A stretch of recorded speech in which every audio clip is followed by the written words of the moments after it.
자, 음식을 준비하면서 가장 많이 쓰는 부분, 바로 손이 아닐까 싶습니다.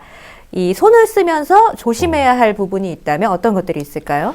네, 이 손이라고 하는 것이 뭐 명절뿐만 아니라 이 손이 제2의 뇌라고 합니다. 실제로 이 뇌의 부위가 이 손을 관장하는 그런 영역이 굉장히 넓거든요. 그만큼 이 손이라고 하는 것이 우리가 일상에서 많이 정말 혹사를 당할 수밖에 없는데, 또 명절 때 뭐 전을 부칠 때 뭐 단순한 우리 작업을 반복적으로 해야 합니다. 그러면 당연히 이 손목과 팔꿈치에 이 문제가 오거든요. 그래서 되게 이제 뭐 요즘에 수근관 증후군 뭐 이런 얘기 있습니다. 그래서 손목 터널 증후군 이렇게 얘기하거든요. 그래서 이 손바닥에 이 손목 쪽으로 손바닥에서 올라가다 보면은 여기 근육이나 인대가 있는데, 이 근육이나 인대가 긴장을 하게 되면 이 손바닥이나 손가락으로 흐르는 이 정중신경이라고 하는데, 그 신경을 누르게 됩니다. 그러면 손끝이 저릿저릿하고 또 감각도 떨어지고 또 아픈 경우가 있고, 또 근육이나 인대를 과도하게 쓰다 보면은 당연히 팔목과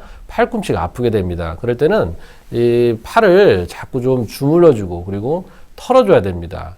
자꾸 수시로 털어주면 이러한 증상들을 완화하고 예방을 할 수가 있고, 또 되게 이제 손이 저릴 때는 우리가 또 목이나 어깨 쪽도 또 생각을 해봐야 되거든요. 되게 여러분들 이제 손끝이 저릴 때 뭐 되게 알고 있는 목 디스크 이런 증상이 있을 수 있습니다. 그래서 이 목에 추간판 이 탈출돼서 신경을 누리는 증상이 있는데, 꼭 이런 추간판이 탈출되지 않더라도 이 목하고 어깨 쪽에 근육이 긴장돼도 신경을 누를 수가 있거든요. 그래서 이러한 경우도 우리가 스트레칭, 아까 말씀드린 스트레칭을 자꾸 하시고 이완을 좀 이렇게 하셔야 되겠습니다. 그래서 이럴 때 이제 우리가 또 좋은 또 스트레칭이, 목을 항상 뒤로 젖혀서 목을 뭐 좌우로 움직인다랄지, 아니면 또 회전 운동을 한다랄지, 또 이 하늘 보고 목을 젖힌 상태에서 팔을 좀 크게 이렇게 돌려주고, 또 깍지 낀 상태에서 앞쪽으로 쭉 내밀어서 이 근육이나 인대 관절에 어떤 이완이나 또 어떤 혈액순환의 개선 이런 쪽이 좋게 만들어줘야 되고, 또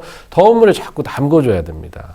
그러니까 이런 것은 평소에 우리가 명절 때가 아니더라고 하더라도 이걸 자꾸 해야 돼요. 왜 그러냐면 심장에서 가장 먼 쪽이 손발 끝이기 때문에 손발 끝에 순환이 안 되게 되면 이 저리는 감각들을 오랫동안 방치하게 되면 나중에 이게 정말로 이 감각이 완전히 떨어진다거나 아니면 심지어는 괴사까지 될 수가 있기 때문에 평소에 또 손발이 많이 찬 사람들은 주의 깊게 또 신경을 써야겠습니다. 네, 알겠습니다.